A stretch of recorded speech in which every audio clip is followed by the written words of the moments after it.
Olá pessoal, tudo bem? Eu sou o Hélio e esta é a segunda aula do curso de modelagem de dados. Nesta aula eu vou explicar o que é e como identificar uma entidade. Então, sem enrolação, bora para o vídeo!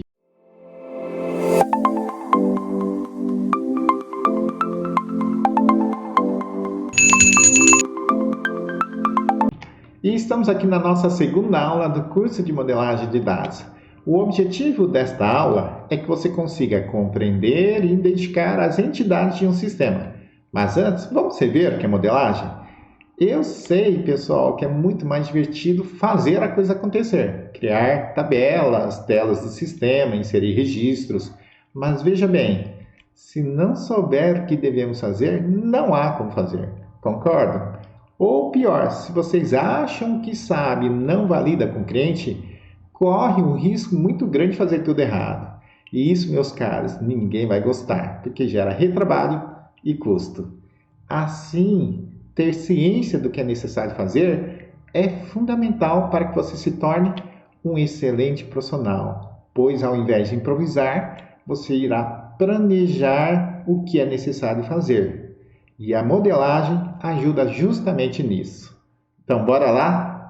Na aula passada, eu comentei que um sistema comercial possui o banco de dados para armazenar os dados e do software que, além de outras responsabilidades, fornece a interface gráfica para que qualquer usuário sem um conhecimento de programação consiga usufruir do sistema.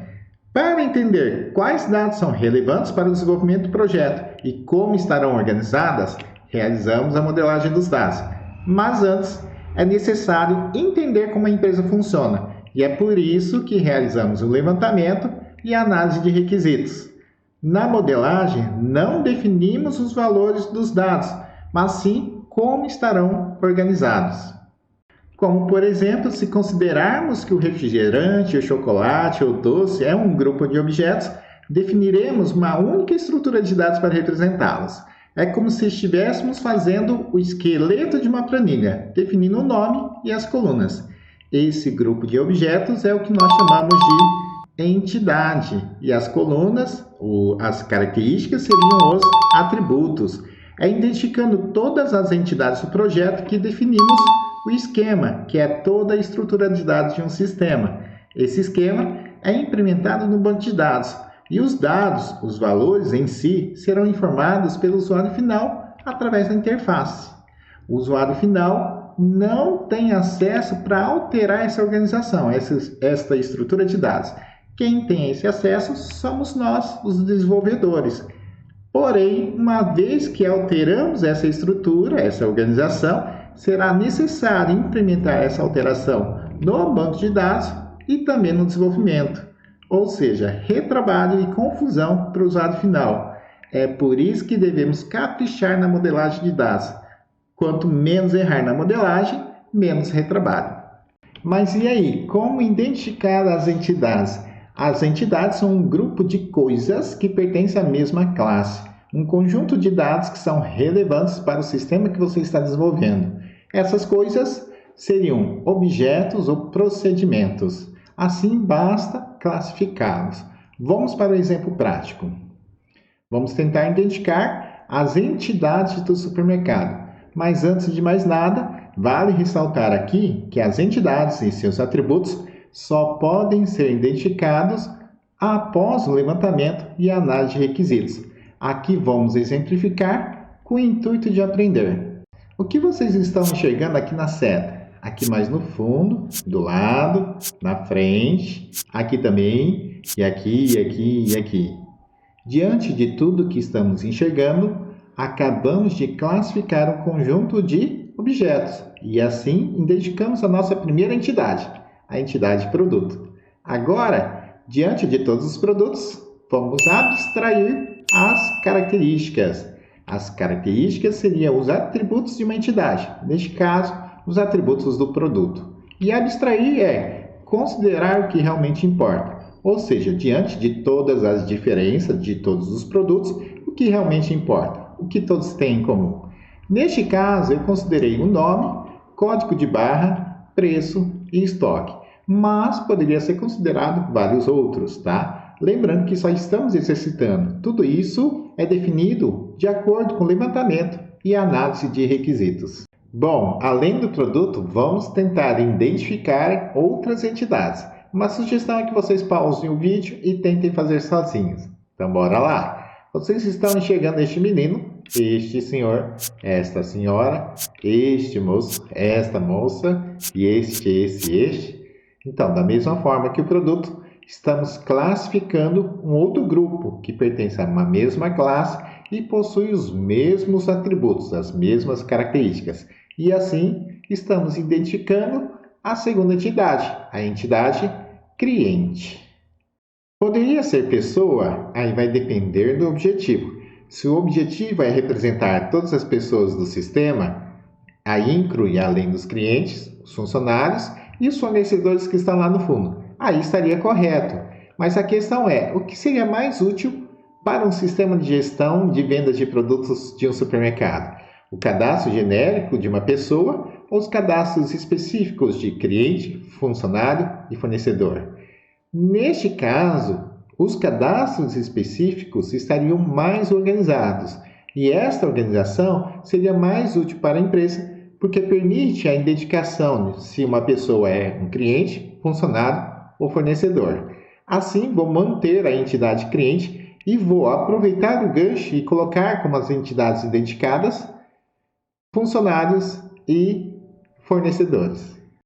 E aqui surge outra dúvida. Se pessoa é muito genérica, eu posso criar entidades mais específicas? Por exemplo, criar mulher, homem, criança ao invés do cliente? Vai depender, mais uma vez, do objetivo, pessoal. Neste caso, o mercado vende produtos independentes se homem, mulher ou criança, e eles nem têm muito tempo nesse processo. Assim, neste contexto, não faria muito sentido criar entidades tão específicas.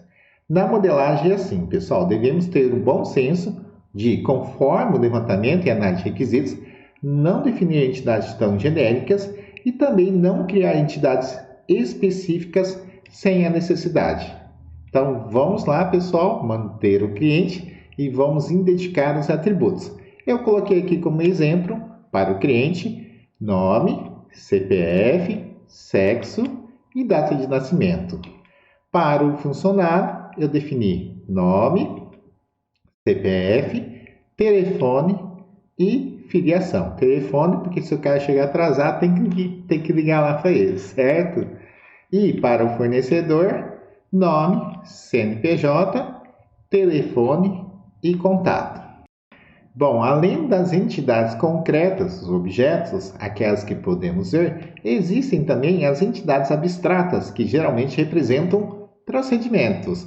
Olhe aqui nesse círculo vermelho, está ocorrendo uma venda, e ela ocorre em vários pontos e diversas vezes por dia, ou seja, um grupo de procedimentos que pertence a uma mesma classe e possui os mesmos atributos. Assim, identifico aqui a entidade venda, que possui os atributos data, total da venda, cliente e produtos que foram vendidos. Se ocorre uma venda aqui na frente, provavelmente ocorre também uma compra lá no fundo com os fornecedores. E uma compra pode possuir data, total da compra, fornecedor e os produtos que foram comprados. E voltem aqui, pessoal, no círculo vermelho. Olhem também que está ocorrendo outro procedimento, o recebimento. E esse recebimento ocorre em vários pontos, diversas vezes por dia. Um grupo de procedimentos de uma mesma classe e possui os mesmos atributos. Assim, identifico a entidade recebimento, que possui os atributos data, valor, desconto e forma de recebimento. Se ocorre um recebimento aqui, provavelmente lá no fundo ocorre o pagamento dos fornecedores, que também vai ter os atributos data, valor, desconto e forma de pagamento. E assim identificamos 4 entidades concretas que representam os objetos e 4 entidades abstratas que geralmente representam procedimentos. E é assim que se faz, pessoal. Você olha tudo o que tem na empresa e classifica em grupos para depois definir os atributos. Não é um procedimento difícil, mas precisa de atenção, paciência e muita prática. E é por isso que vou deixar um desafio encerrando a aula, que seria identificar as entidades para realizar o controle de chamada de alunos de várias disciplinas. Sozinhos, provavelmente vocês terão mais dificuldades. Revejam a aula, busquem informações, mas nunca deixe de tentar. E chegamos no final da nossa aula. Como eu disse para vocês, talvez seja muito mais divertido fazer a coisa acontecer, criar tabelas, telas de sistemas, inserir registros. Porém, a modelagem é um importante passo para que você consiga fazer a coisa acontecer. Então, peço que tenha muita paciência, dedicação e pratique bastante. Caso tenha tido dúvidas, sugestões, críticas ou elogios, por favor, deixem aqui no comentário. Um grande abraço a todos!